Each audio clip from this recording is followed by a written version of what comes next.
Olá, bem-vindo ao podcast do Azul, a secção de Ambiente e Clima do Jornal Público, onde se discutem temas do oceano em antecipação da Conferência das Nações Unidas sobre os Oceanos, que decorre em Nice, de 9 a 13 de junho. O meu nome é Clara Barata e tenho comigo Nicolas Blanc, coordenador de Pescas e Biodiversidade da Siena, uma organização não governamental que quer promover o ambiente marinho saudável, fomentando formas de exploração sustentáveis que envolvam a tanto a população como a intervenção política. Nicolas Blanc é biólogo e especialista em biodiversidade e conservação marinha e vem conversar connosco sobre a sustentabilidade do peixe que comemos. Olá, Nicolas, é um prazer tê-lo aqui. Olá, boa tarde. Obrigado pelo convite. As sardinhas que os portugueses comem em grande quantidade nos santos populares vêm de uma pesca sustentável? Ou são uma escolha ambientalmente acertada para pôr no nosso prato? Ou não são? Bom, entramos logo com perguntas fáceis. Então, é uma pergunta, por acaso, muito apropriada, porque tem decorrido agora uma avaliação da MSC, que é uma das grandes organizações que certifica a sustentabilidade do pescado, e há em curso uma avaliação para certificar ou não a pesca da sardinha em Portugal e em Espanha. Portanto, é uma pergunta muito complicada. A sardinha, como é óbvio, é das espécies que são mais consumidas em Portugal, tem uma tradição muito grande e, de facto, quando chega o verão, há um consumo muito elevado. Também porque é a época, como toda a gente sabe, onde a sardinha é mais saborosa e também mais procurada. Sobre a sustentabilidade, é de facto uma questão difícil, porque há vários aspectos. Quando falamos da arte em si, ou seja, a arte de pesca que é utilizada para capturar a sardinha, é de facto uma arte que tem um potencial para ser bastante responsável do ponto de vista ambiental, porque é a Qual é? chamada arte de Ah, cerco. arte cerco. Portanto, ou então chamar as embarcações as cercadoras. Uhum. Portanto, é um tipo de arte de pesca onde é uma rede que é lançada ao mar e faz-se um círculo, daí se chamada rede de cerco, cerca-se o peixe fazendo um círculo à volta do cardume. E então é uma arte que pode ser bastante sustentável porque, em geral, consegue ter níveis baixos do que chamamos bycatch ou capturas acessórias em português, que são espécies que não são utilizadas para o comércio, são espécies que os pescadores não querem forçosamente apanhar, mas que, inevitavelmente, com algumas artes de pesca, estas espécies são capturadas. E então, na arte de cerco, há um potencial bastante grande para conseguir cercar os cardumes que se pretendem, portanto, sardinha, cavala, carapau, sem apanhar outras espécies, mas por vezes, inevitavelmente, porque há espécies que dizemos estão associadas aos cardumes de sardinha, nomeadamente golfinhos ou outros, que por vezes são apanhados dentro destas redes. Portanto, a sustentabilidade da pesca terá sempre a ver com a responsabilidade dos armadores e dos pescadores que operam a arte. Depois, a nível da conservação ou do estado de conservação do estoque em si, ou seja, o estado de saúde da população de sardinha em Portugal, é um tema bastante quente. Portanto, felizmente temos o IPA em Portugal que faz uma avaliação anual do estado de saúde da sardinha. E que é discutido numa comissão própria, a mesma Comissão de Acompanhamento à Sardinha, a Comissão de Acompanhamento da Sardinha, que é uma comissão para acompanhar ao longo do ano como é que a pescaria está a ser realizada, que níveis de capturas é que estão a ser atingidos mês a mês, uma vez que a pescaria é aberta. E o IPMA está envolvido nesta comissão, assim como estão, obviamente, as empresas que trabalham na pesca da sardinha, o Governo, Secretaria de Estado das Pescas e também as ONGs como agente interessado na conservação do bem-estar, da saúde destes estoques. Sim.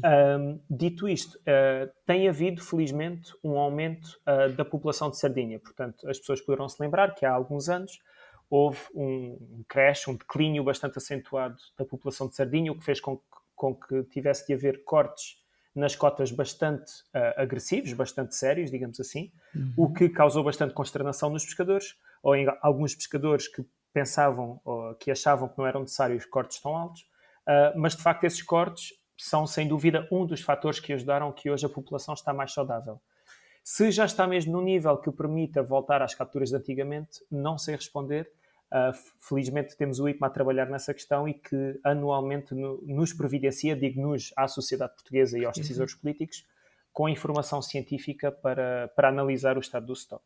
E o bacalhau, que é o outro peixe preferido dos portugueses, a pesca na Terra Nova, nomeadamente, foi reaberta há pouco tempo, acho eu, pelo Canadá. Exatamente. Hã, este bacalhau todo que nós comemos, isto é uma prática, é um consumo que pode ser classificado como, ambientalmente sustentável ou estamos a contribuir para uma pesada pegada ecológica ao nível da alimentação com este consumo de Então, bacalhau e de peixe? sim, do meu ponto de vista, isto é realmente um consumo excessivo. O bacalhau, como estás a dizer, é bem, a pesca na Terra Nova foi reaberta e foi reaberta por uma razão, porque estava fechada. E uma das razões pela qual esteve fechada foi porque há vários anos os portugueses ajudaram a que se criasse uma pressão tal sobre os estoques de bacalhau naquela região que não vamos dizer que não havia bacalhau, porque havia, mas não havia em quantidades que permitisse haver uma Uhum. pesca economicamente viável. E então a pescaria acabou por terminar porque não havia dinheiro para se fazer. De facto, depois da pescaria estar fechada durante vários anos, o estoque foi recuperando naturalmente e chegou a um ponto onde as autoridades tomaram a decisão de reabrir.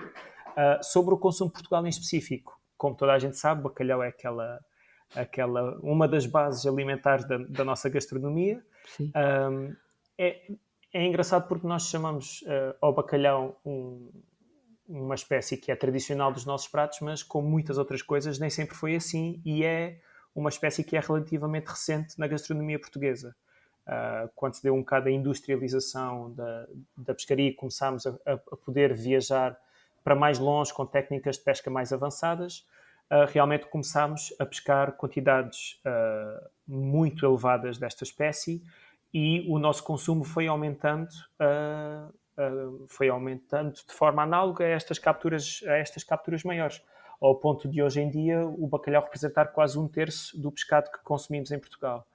E Ok. então quando, quando pomos uma espécie apenas quando pomos uma espécie apenas como responsável por um consumo tão grande da nossa parte, comparativamente a todas as outras espécies que são consumidas em Portugal, de facto é algo a pensar se é realmente algo que consideramos como responsável, porque quando olhamos para a frota portuguesa e para as lotas em Portugal, são desembarcadas mais de 200 espécies, por termos uma frota que é bastante diversa, utiliza vários tipos de arte de pesca diferentes. De facto, é estranho e provavelmente, de uma forma um bocado instintiva, conseguimos perceber que talvez não seja a melhor atitude termos quase 1/3 do nosso consumo baseado em apenas uma espécie. É verdade que são pescarias que vêm de pontos diferentes do Atlântico, este bacalhau, não é? Mas Sim. ainda assim são quantidades que são realmente muito elevadas. Portanto, de facto, nós, na Ciena e outras ONGs ambientais que se focam na pesca, nós não somos contra a pesca, nós não somos contra o consumo de pescado, mas o consumo de bacalhau é um daqueles casos onde nós claramente podemos dizer que é necessário haver um bocado uma reavaliação e uma moderação no consumo desta espécie e pensar noutras e passar numa maior variação de consumo de espécies. Os portugueses também estão entre os maiores consumidores de pescado do mundo, a par, não sei bem se a par, não sei bem os números, mas entre os 3 maiores com a Islândia e o Japão, segundo pelo menos algumas estatísticas. Por outro lado, temos todos a ideia que é bom comer peixe e não comer tanta carne, mas, mas isto é de facto bom, é sustentável esta nossa característica de comer tanto peixe, ou é algo que devemos fomentar ou Então, não? mais uma vez, eu remeto um bocado à pergunta inicial e sempre que a pergunta tem a ver com pescado e se é sustentável ou não, é uma pergunta muito complicada, porque Uhum. as variáveis são imensas, os tipos de pesca são muito diferentes, as áreas onde se pescam são muito diferentes também, consoante os habitats que existem, mas de facto é uma coisa que precisamos de analisar em Portugal especificamente devido ao grande consumo que estás a falar per capita. Sim. Porque é verdade, somos dos maiores do mundo. Na União Europeia somos os que consomem mais per capita. Os dados mais recentes, que temos mesmo estimativas mais factuais, digamos assim, ou baseadas em mais dados, são 2022 pela EUMOFA, que é o Observatório Europeu para os Mercados de Produtos de Pesca e de Aquacultura. E esses dados de 2022 dão um consumo médio em Portugal de 54,5 kg por pessoa, apenas no ano de 2022. Portanto, isto é um número muito alto, mas já foi maior. Portanto, obviamente que de ano para ano há pequenas variações. Já chegou a 60 quilos por ano, já foi um pouco mais baixo, mas em 2022 foi de 54,5 quilos per capita, o que representa mais de 2 vezes a média europeia, ou a média da União Europeia. Portanto, de facto, comparando-nos a outros países da União Europeia, temos um consumo bastante elevado. Mas isso não é forçosamente mau. Agora, a questão é qual é que é então o comportamento mais responsável ambientalmente ou mais sustentável? É comer um pouco... É melhor estarmos assim ou é melhor estar em países como a Roménia, onde os níveis são completamente diferentes entre o consumo de carne e peixe, ou países como a Hungria? Porque, além disto, uma das características de Portugal é, dentro da proteína animal que é consumida, de facto somos o maior ou dos maiores, agora não lembro exatamente, na União Europeia, onde a taxa de consumo de pescado é maior face ao consumo de carne. Sim. Mas esta dicotomia não precisa de ser bem assim, porque há uma coisa que nós temos de falar, que é o consumo também de proteína vegetal. E a Siena e outras ONGs com quem trabalhamos, obviamente, quando dizemos às pessoas, aos consumidores, para reduzir o seu consumo de pescado, não é obviamente para aumentar o seu consumo de outros tipos de proteína animal, mas sim substituir uma parte desse consumo com o consumo de proteína vegetal. Porque, de facto, embora este número pareça muito elevado, e nós acreditamos que é, de 54 quilos por pessoa por ano, uma grande parte deste consumo foca-se numa quantidade de espécies bastante reduzida. Não é? Estávamos a falar da sardinha, do bacalhau. Se juntarmos o atum, o salmão, camarão e polvo, provavelmente estamos a falar de 90% do consumo, e os dados não são muito longe disto. Nós concentramos o nosso consumo numa quantidade de espécies muito reduzida. Obviamente temos muita variedade que é desembarcada nas lotas e que conseguimos encontrar em restaurantes, mas quando olhamos para o consumo em geral tem mesmo a ver com estas espécies centrais para o nosso consumo diário, digamos assim. E então reduzir e diversificar é realmente das melhores coisas que se pode fazer a nível do consumo. E o peixe que nós comemos é sobretudo pesca de animais selvagens ou é produzido em aquacultura? Então, em Portugal especificamente, ainda temos um nível elevado de consumo de pescado selvagem comparativamente ao da aquacultura, que também tem a ver um bocado com a nossa produção nacional, porque temos uma produção muito mais elevada que vem das capturas do que aquela que vem da produção da aquacultura nacional. Eu tenho os dados aqui à minha frente. O consumo da aquacultura em 2023, isto são dados do INE, os valores são de cerca de 20 mil toneladas vindas da aquacultura, isto em 2023, enquanto as de capturas pela pesca. Portanto, em Portugal, a produção da aquacultura está aproximadamente nas 20 mil toneladas em 2023, portanto, são dados do Instituto Nacional de Estatística, enquanto nas pescas as capturas representam cerca de 170 mil toneladas, o que são 14 vezes mais. Portanto, isto mostra a diferença que há na produção vinda da pesca e vinda da aquacultura e, naturalmente, que o nosso consumo também se adapta a esta produção. Não quer isto dizer que as proporções são iguais, porque, como é sabido, nós importamos muito de fora. E uma grande parte do que é importado vem realmente da aquacultura, seja de dourada, de salmão ou de outras espécies. Sim. Portanto, de facto, em Portugal ainda temos uma taxa de consumo de animais selvagens, de pescado selvagem, superior à da aquacultura e é uma tendência um bocado contrária a outros países que já substituíram ou já têm estas taxas muito mais equilibradas. E a nível mundial também se observa um pouco o mesmo. Quer dizer que, neste momento, a nível mundial, 50% do consumo aproximadamente já vem da aquacultura. E isso é uma coisa boa, comermos o peixe da aquacultura? Então, não quero forçosamente dizer que é bom ou que é mau, digo apenas que é natural e que tem a ver com as tendências que nós estamos a ver de haver mais pessoas no mundo que têm capacidade económica para comprar, consumir proteína animal, que tem vindo a subir, porque na Europa isto estabilizou há vários anos, mas depois olhando para países na Ásia e tudo mais, que têm populações crescentes e com classes médias crescentes, é natural que o consumo de proteína animal tenha vindo a subir e como a nível global nós, não quero dizer esgotamos, mas estamos no limite de exploração de várias populações de peixe, de vários estoques. Basicamente, os oceanos não estão a conseguir produzir mais do que aquilo que consumimos neste momento para várias espécies. As pescarias não conseguem corresponder a esta subida de Uhum. consumo.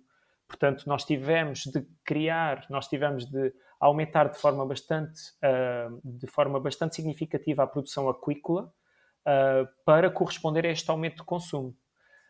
Nos anos 90, diziam-nos que o aumento da aquacultura vinha para ajudar a diminuir os níveis de pesca, mas de facto o que se viu foi uma estabilização dos níveis de captura, portanto, deixou de aumentar como estava a aumentar os níveis de captura de pesca de pescado selvagem, mas também não reduziu per se a nível global, mas estabilizou.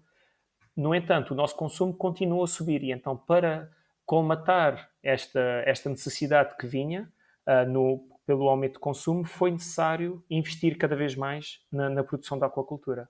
E embora em Portugal nós ainda pesquemos muito mais do que aquilo que produzimos em aquacultura, há muitos países que têm uma indústria da aquacultura muito, muito superior e que produzem quantidades elevadíssimas. Veja-se o salmão, por exemplo, na Noruega, que é a Uhum. espécie marca daquele país e que também tem uma parte que vem selvagem, mas uma grande maioria vem de uma produção da aquacultura. E quando vamos às compras comprar peixe, o que é que recomenda que seja a nossa escolha para pronto, para que seja bom para a saúde, que seja saboroso, mas que também tenha uma pegada ambiental mais ligeira?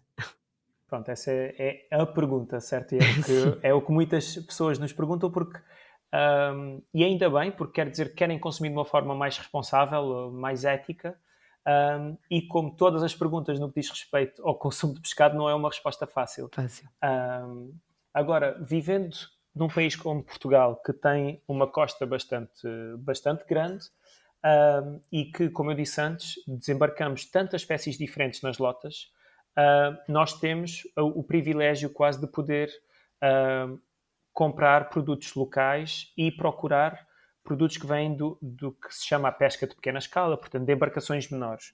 E, em geral, as embarcações menores, a pesca de pequena escala, tem um impacto menor nos ecossistemas do que tem a pesca industrial, que se deve a vários fatores.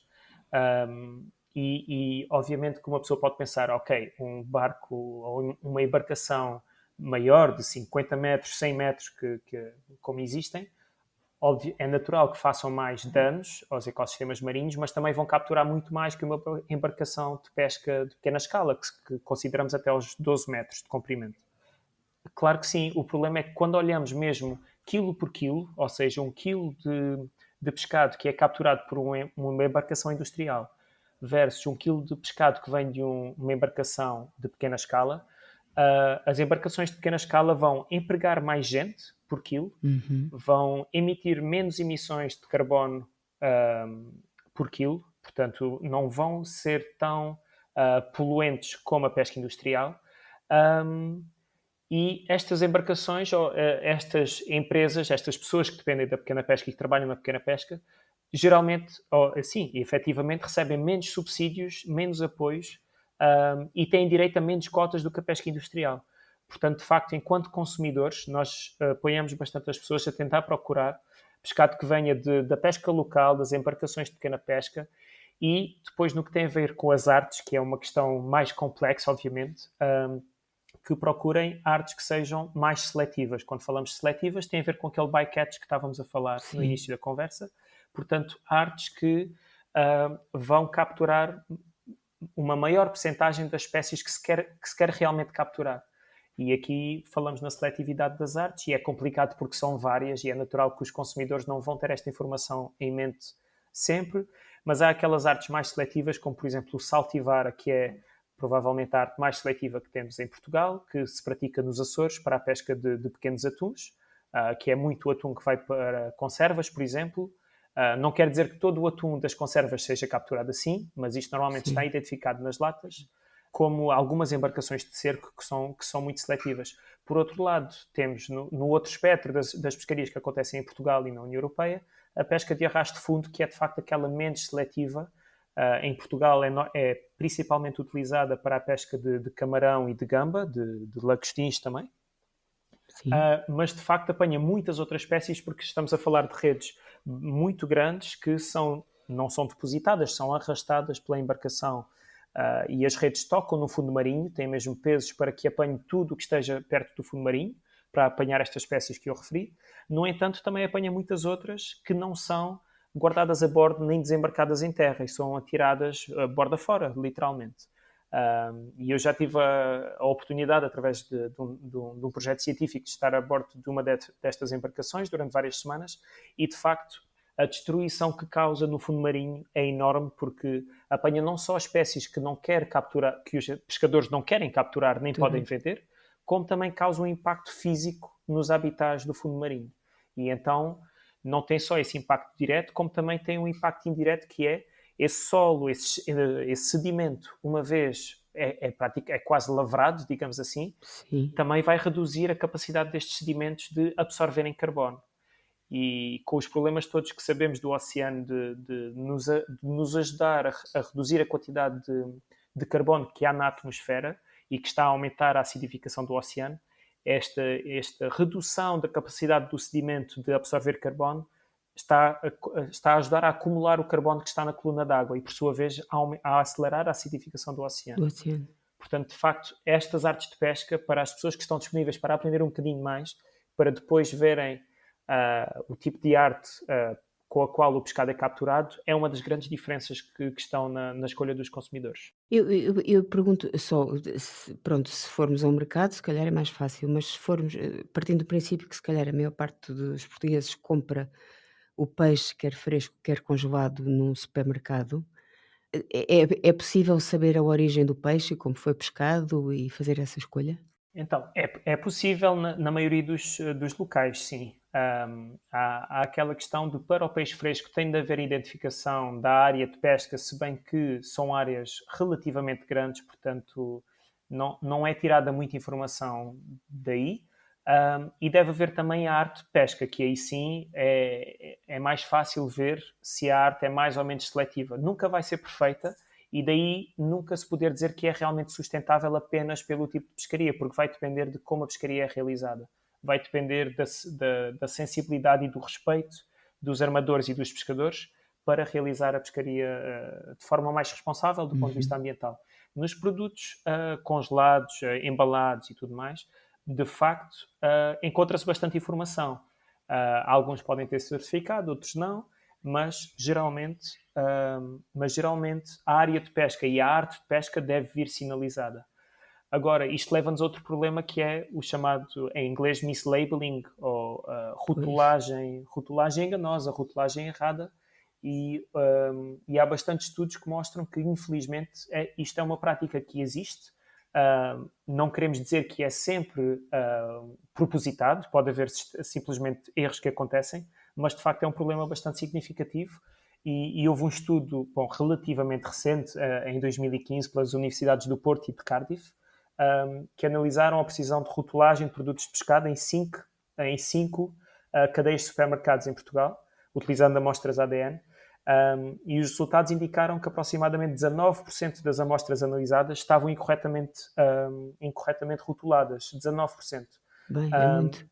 é muito, e portanto, por muito boa vontade e por muita atenção que os consumidores possam ter, de facto também dependemos destas grandes cadeias, da cadeia de comércio, e também das nossas autoridades nacionais e europeias, para garantir que este processo na cadeia de comércio é o mais transparente possível e o menor e o menos possível aberto a erros deste tipo.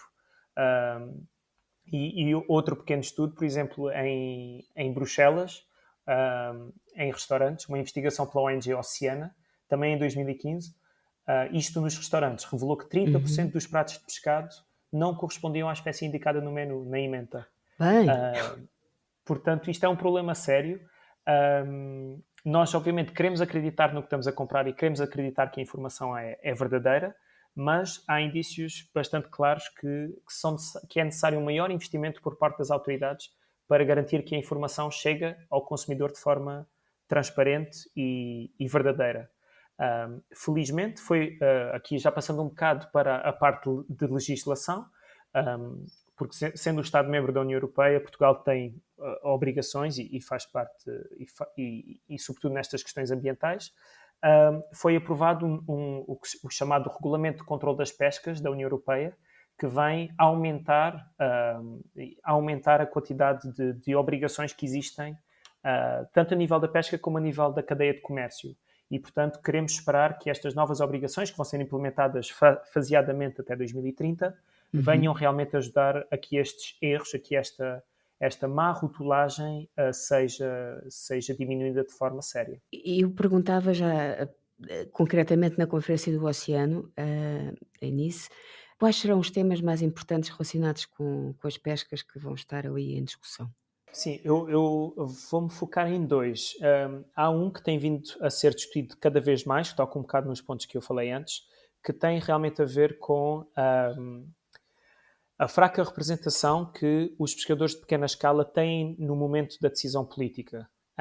Nós vemos, e a União Europeia é um caso perfeito, onde há realmente lobbies muito profissionais, com muita capacidade de trabalho, de chegar perto dos representantes políticos e de aumentar o poder, de aumentar a representatividade da pesca industrial perto das instituições europeias. E isto também se aplica aos Estados-membros. O mesmo não pode ser dito pela pesca de pequena escala. De facto, temos várias organizações em Portugal, associações de pescadores, etc. E temos também a LIFE, que na Europa é uma associação que representa várias associações de pescadores de baixo impacto, portanto, não só pescadores de pequena escala, mas Low Impact Fishers of Europe, os pescadores de baixo impacto da Europa, que são maioritariamente de pequena escala, mas que de facto não conseguem ter a mesma quantidade de pressão, de reuniões, de chegarem perto dos decisores políticos para tentarem um bocado mostrar porque é que eles são importantes e porque é que eles devem ser tratados de uma forma prioritária. Então, de facto, esta necessidade que há de trazer representantes do setor da pequena pesca e do setor da pesca de baixo impacto para a mesa, para que tenham mais direitos e para que tenham uma maior fatia do bolo, é uma questão muito importante e que tem sido a via discutida cada vez mais nestas grandes conferências, porque não é só na União Europeia, noutros países, e como podemos imaginar, no continente africano, continente sul-americano e asiático, há muitas destas comunidades costeiras, comunidades locais, que dependem da pesca há séculos, que praticam muitas vezes pescas com um nível de impacto bastante reduzido comparado a outras, mas que são prejudicados efetivamente pela sobrepesca, pela pesca ilegal, pela pesca destrutiva, nomeadamente a pesca de arrasto de fundo, e que não conseguem ver realmente diferenças positivas no dia a dia.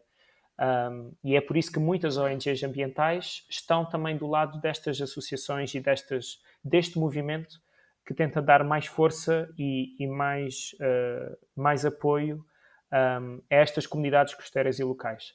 A outra questão que eu diria também para a UNOC, para a Conferência do Oceano em Nice, é a questão da pesca de arrasto de fundo. Tem havido um movimento crescente na União Europeia e não só, para desde já banir o uso desta arte em áreas marinhas protegidas, porque uma pessoa comum, digamos assim, que não está nestes círculos pode achar, ok, uma área marinha protegida, em princípio não deverá ter uma pesca tão destrutiva como é a pesca de arrasto de fundo, senão o que é que estamos a tentar proteger, mas de facto está bastante bem estabelecido e conhecido que existe pesca de arrasto de fundo em várias áreas marinhas protegidas na União Europeia e não só. E para nós, ONGs ambientais, mas também para muitas associações de pescadores, é crucial que isto acabe o mais rapidamente possível, porque estamos a fazer coletivamente, não só ONGs, mas governos, associações de pescadores, associações de comerciantes, esforços para aumentar o nível de proteção de certas áreas marinhas, mas isto é um esforço quase que cai no vazio se continuamos a ter pescas destrutivas como a pesca de arrasto de fundo nestas zonas.